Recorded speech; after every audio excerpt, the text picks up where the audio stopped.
been a fun week so far. On Thursday, I received my first ever graded baseball card submission through SGC. Submitted that back on April 29th. It was received by SGC on May 6th, graded and sent back to me this past Thursday. It was a 5-card submission, my first ever. Was very happy for the most part. One shocked me. I'm going to share those results with you today, as well as my first several eBay purchases. Keep in mind, I am the repeat rookie on a $100 a month budget, and added some nice cards to my collection this week. Some I intend to invest in, others I intend to flip. But let's get started with my SGC cards. Again, it was a 5-card submission.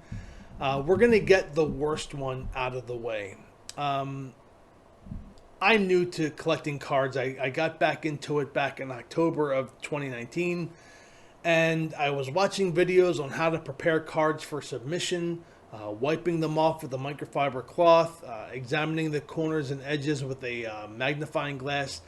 I thought I had followed everything. I thought I, had an understanding, and I even made a prediction. I submitted 3 Ken Griffey Jr. rookie cards, 89 upper deck, and I thought they were going to range between 7.5 and 8 on each one. They were all off center, but the corners were really sharp on all of them, and I thought, okay, well, the centering's going to deduct a couple points, but these are in great shape. The first one I got back was a 5. Yes, that is a 5. No 7 point, no 8 point, nope, just a 5. And soon after getting that grade, I went on the Baubles and Ball Cards Facebook group page and asked what would make an SGC card get a 5.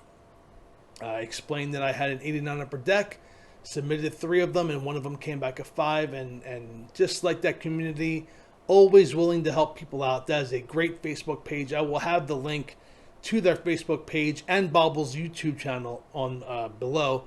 Asked you to check them out because the guy and his wife, they're very passionate about sports cards, and they're very interactive with their followers. And I know Baubles is going through a hard time right now. My thoughts and prayers are with you, my friend. We hope that you get through everything okay. But just a great community full of people who were willing to help you out. And I asked, why would a card get a 5? And it turns out that this card, the 89 upper deck cards anyway, had a tendency of very easily creasing. Well, I looked over this card with a magnifying glass and didn't see anything, but sure enough, on the back, halfway down, let's see if it can pick it up.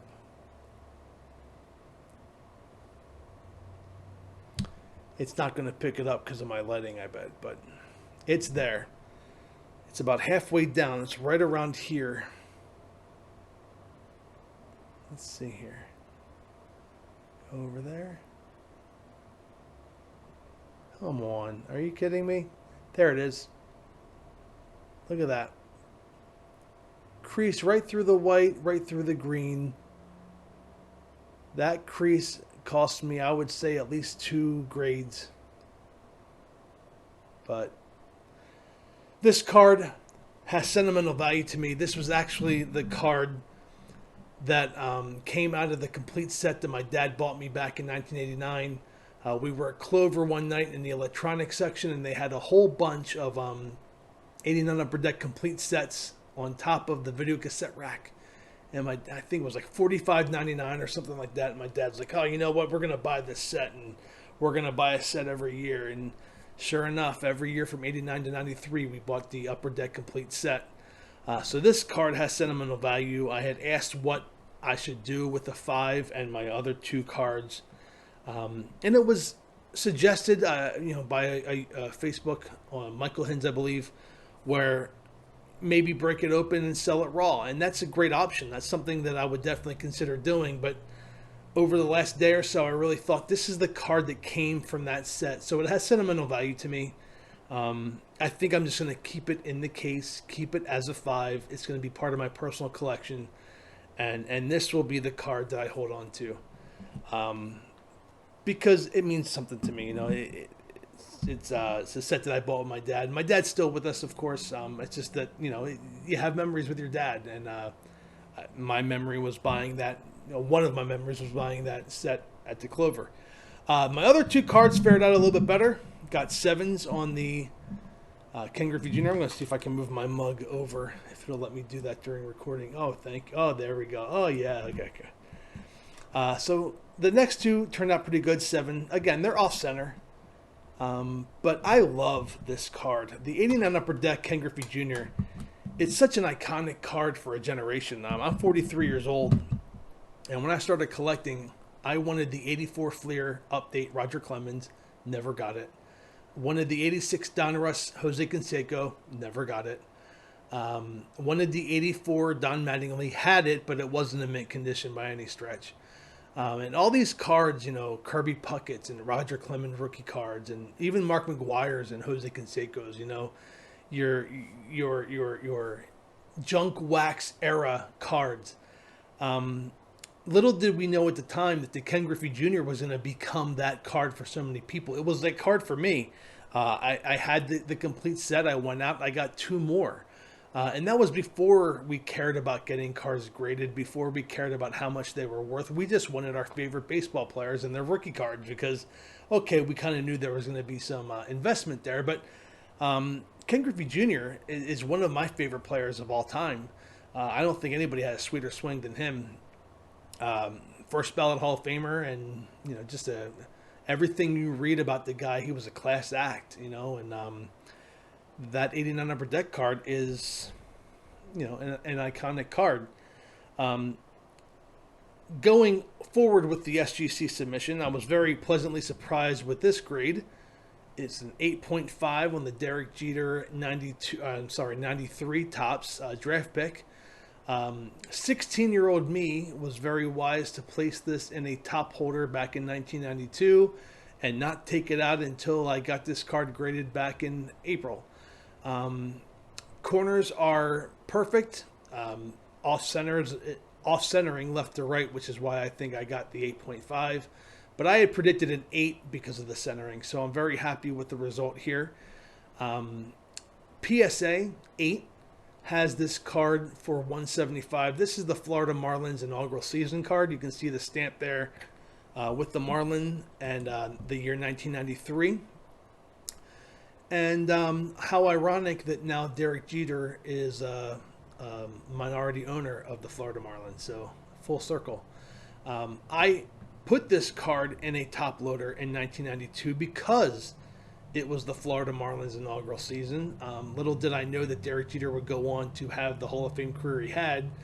Back in 92, I didn't know really much about Jeter. I stopped collecting cards in 1994 when the strike happened. I just got mad at baseball in general in 94. So like I said, 16-year-old me put this card in the top loader back then because of the Florida Marlins inaugural stamp, and no other card I had opened out of a pack had that, so I thought it was special. And sure enough, I got lucky when I was going through my cards and saw it was a Derek Jeter rookie card. So pretty cool memory from my youth there. Going back, oh my gosh, 30 years. Almost 30 years. We're going to end my SGC submission on a high note. Very happy with this result here. A Ronald Acuna Jr. complete set 2018 number 698. Before I became a member of the Baubles and Ball Cards Facebook group, I had discovered Baubles and Ball Cards completely by accident on YouTube. And I recall him discussing, he had purchased a 2019 set of, Topps and had all the rookies of Vladimir Guerrero, Pete Alonso, Fernando Tatis Jr. And he said, buying a set gets you all the cards, all the rookie cards. And I was like, I wonder if that works for 2018. So sure enough, I'm in my Target, probably it was around mid-April, and $49.99 staring me right in the face, 2018 Topps. I'm like, I'm going to buy it. So I got the Acuna, which was $698. I got the Gleyber Torres, $699. The Shohei Ohtani, which was $700. I was hoping that I would get a Juan Soto, but that was not to be. But, Walker Buehler, Rhys Hoskins, 2018 was a good set for rookie cards of some major players right now. And this one here, grading for 9.5. Now, take this card, this complete set card. This is not nearly as valuable as the 2018 update is, but I'm going to get into my thinking right now. This card might be worth, I don't know, $40, $50 maybe. It's not, it's not the card to get. Everybody wants that bat down, or they want the Topps update with the Soto and the Acuna, which is graded 10, going for over $200. I could buy the 2018 update card raw, submit it on the next Baubles and Ball Cards group submission, and have a $200 card. But spending $60, $50, whatever I could get it for, raw, is a big chunk of my $100 a month budget. So some of my eBay hauls this month have been geared towards cards that were kind of flying under the radar. Not players flying under the radar. If I knew that, I would be sharing all these people to look out for. No, these are rookie cards of stars from today who I think their rookie cards are at a very low, affordable price. So someone like me who's on a budget could put a few dollars in, get these cards, spend the $850 to get it graded, and then have something to hold on to for the future, whether it's for personal collection or if I get a couple of them, have some to flip. My first eBay purchase, this was $5 plus $1.25 shipping and handling, so $6.25 for a Ronald Acuna Jr. 2018 Topps Gallery. That is a beautiful card, guys. Perfectly centered, 4 sharp corners. But Topps Gallery is not exactly the go-to card for rookies. And it shows in the price point, $5, So I figured, look, this guy, Ronald Acuna Jr., is legit. Potential 40-40 MVP type player. He is the heart and soul of the Atlanta Braves. If this guy has the career that we all expect him to have, then those 2018 updates they're gonna just be out of range for most people. They're gonna be raw $100 or $200. So I started buying up these inexpensive rookie cards. Last month, actually 2 months ago, I purchased the Topps Living Ronald Acuna Jr. I purchased 2 of those, and I purchased the Topps Gallery here, $5. So if this card takes off, I have invested $5 plus the $850 for grading. So I'm $13 in, and it's $13. So if it takes off, that's a small investment to make.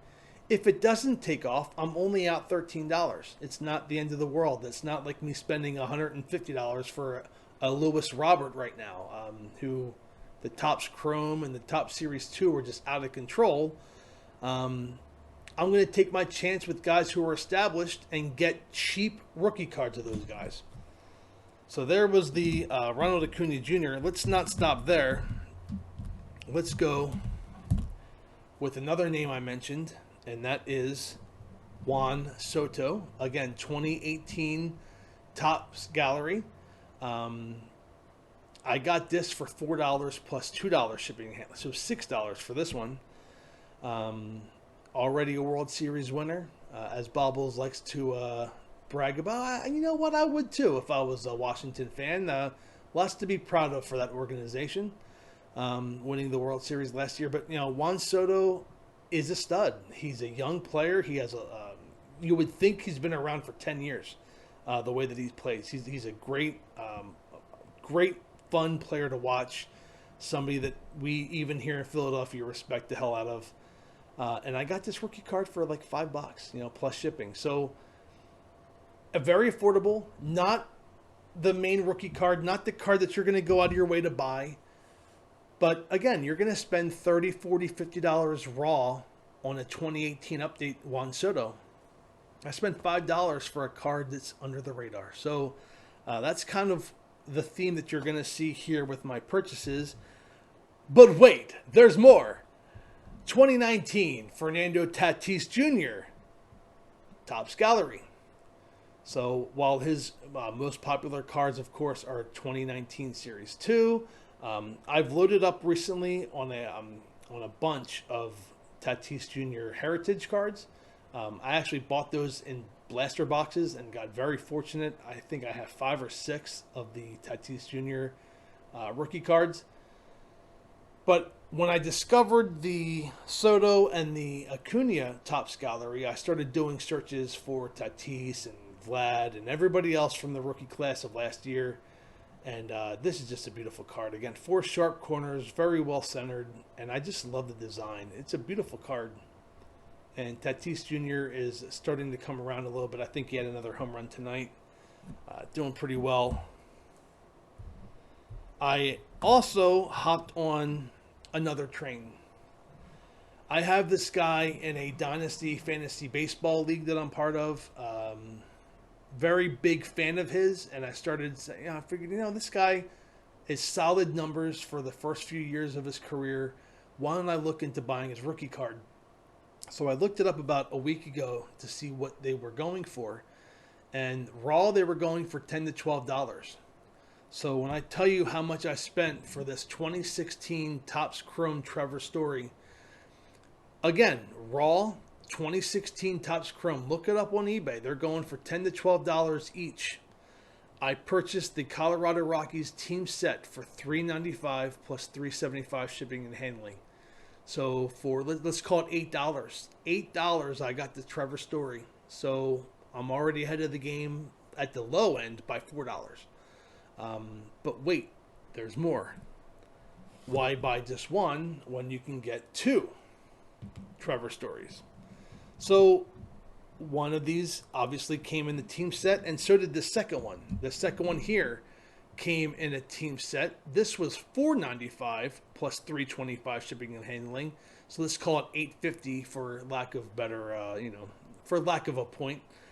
But this one came with the insert of the Youth Impact. Trevor Story Youth Impact rookie card, which is a nice foil looking, well, these are all chrome, but just a nice card with that pink and the blue. It just looks nice. So I got both of these, again, for $4.95 plus shipping and handling of $3.25. So I now have 2 Trevor Story rookie cards for, let's call it $16, okay? They're going raw each for $10 to $12. I'm ahead of the game. I got 2 of them for $16. So I'm going to get them both graded, hold on to one for my PC because I am a fan of Trevor Story, and then maybe down the road I'll flip that if he continues to have the success that he's having so far. We're going to end today's video on a personal purchase of mine. I don't know what I'm going to do with this. I think it would look really good in an SGC slab. But this is a card I had my first time around when I collected cards. And either I traded it, sold it, or it got lost along the way of one of my many, many moves in life. But that's this guy right here. I won an auction for this for $2.25. And that is Mr. Shaquille O'Neal, 92-93 Fleer Ultra rookie card. There were 3 players I was a big fan of in basketball. And I'm not a basketball fan, so I know that might upset some of you on the Baubles and Ball Cards Facebook group.